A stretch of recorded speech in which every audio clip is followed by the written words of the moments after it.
Hola, en este video veremos cómo utilizar el contenedor Stack. Stack es una estructura de datos que se llama LIFO, que representa una pila. Los LIFOs son estructuras en donde únicamente se insertan datos por un lado y se extraen datos por ese mismo lado que se inserta, ¿no? En C++, el stack ya contiene los métodos para apilar, desapilar o acceder al último elemento, que es en este caso es el tope, que son los que vamos a utilizar en un proyecto que ya tengo preparado, ¿no? Entonces usaremos el stack o el contenedor stack en C++ para operarla como un LIFO, que es lo que les comentaba. Y esos elementos son insertados y extraídos por el mismo lado, ¿no? Entonces en ese proyecto hay que incluir la clase stack. Esa clase ya está implementada en C++. Y en el main lo que voy a hacer es crear una pila de enteros. El stack es un template como los contenedores vector y list, y se manipula de la misma manera, ¿no? Aunque con las restricciones para una pila. Entonces esta va a ser pues la pila en la cual podemos apilar elementos. ¿Cómo apilamos elementos? Con push. Por ejemplo, voy a apilar el -1 y ahorita con un ciclo voy a apilar 10 elementos, por así decirlo, ¿no? Entonces con un for que va a ir desde 0 hasta 10, voy a apilar el valor que va tomando i. ¿Ok? Entonces, en este caso, si yo dibujo, por ejemplo, una pila, el primer elemento que apile en este caso pues es el -1. ¿Okay?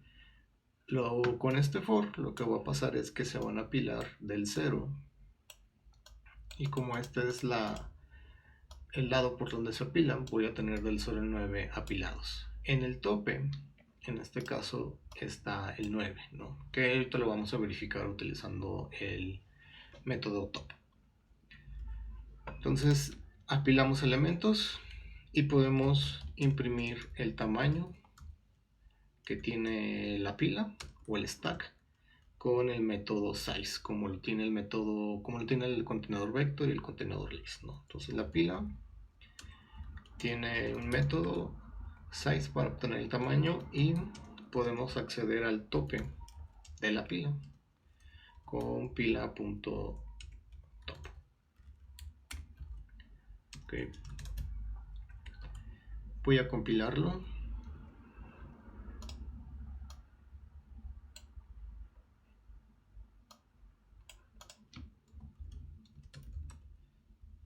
Compilo el main con el estándar C++ 11 y genero el ejecutable que se va a llamar main. Ok, hay un error.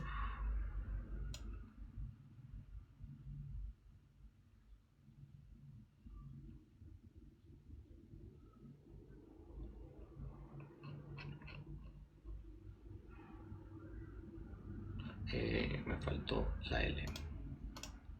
En L. Limpio la terminal, compilo y ejecuto.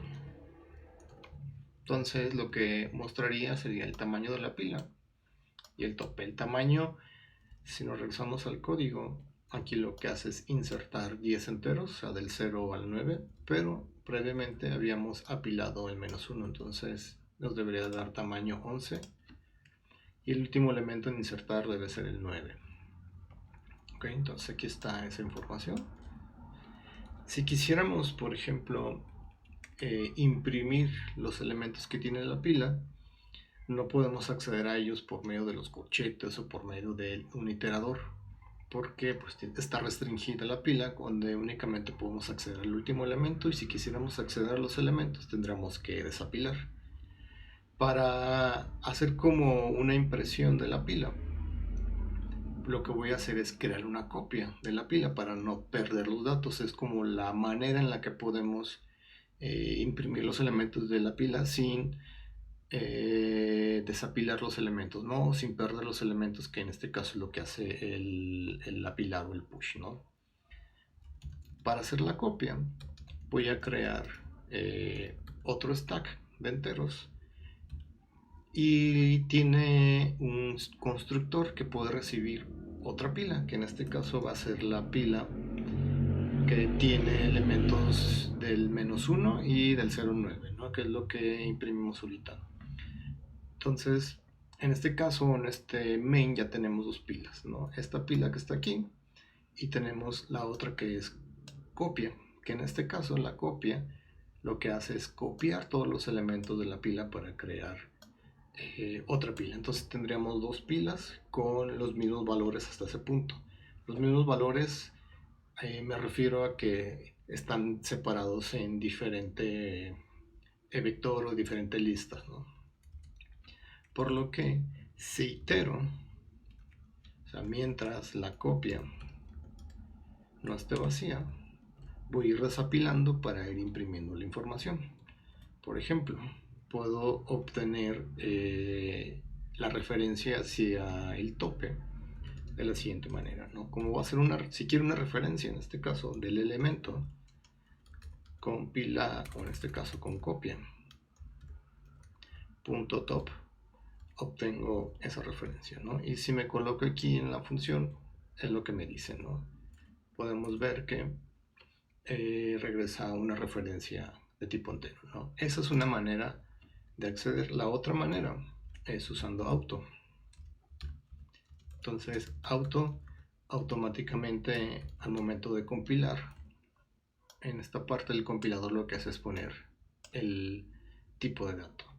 Pero todavía podemos incluso ponerle un poco más, por ejemplo, dejarla constante. Eso quiere decir que es de solo lectura, no la vamos a modificar, ¿no? Ambas líneas son válidas, se accede al método de manera como referencia, aunque a veces con auto pues es mejor utilizarlo porque automáticamente se completa el tipo de dato, ¿no?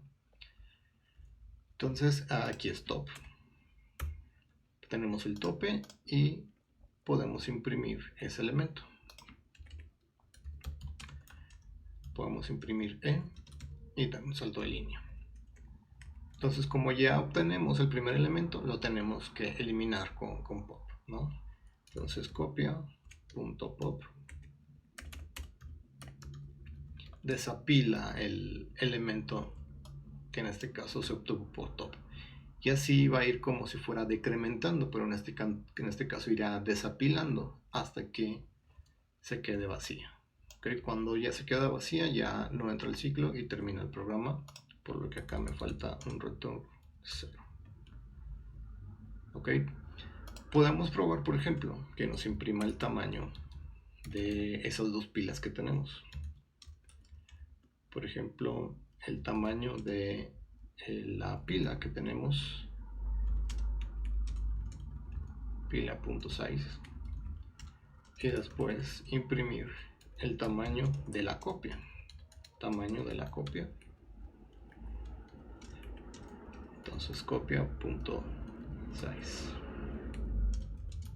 Entonces, en este caso la pila pues va a seguir estando con la misma información que tenía acá previamente, ¿no? Que nos imprimió de tamaño 11. Y en el segundo cout que está aquí, la copia que se desapiló dentro de ese while pues va a llegar a 0 elementos, ¿no?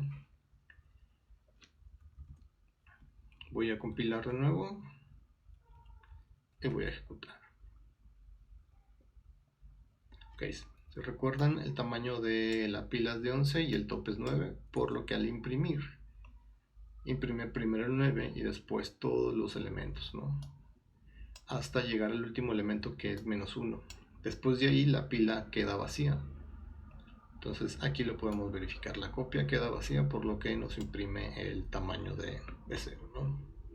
Entonces esa es la manera tan simple de manipular una pila en C++ utilizando la clase stack, por lo que hasta aquí dejo este video. Nos vemos.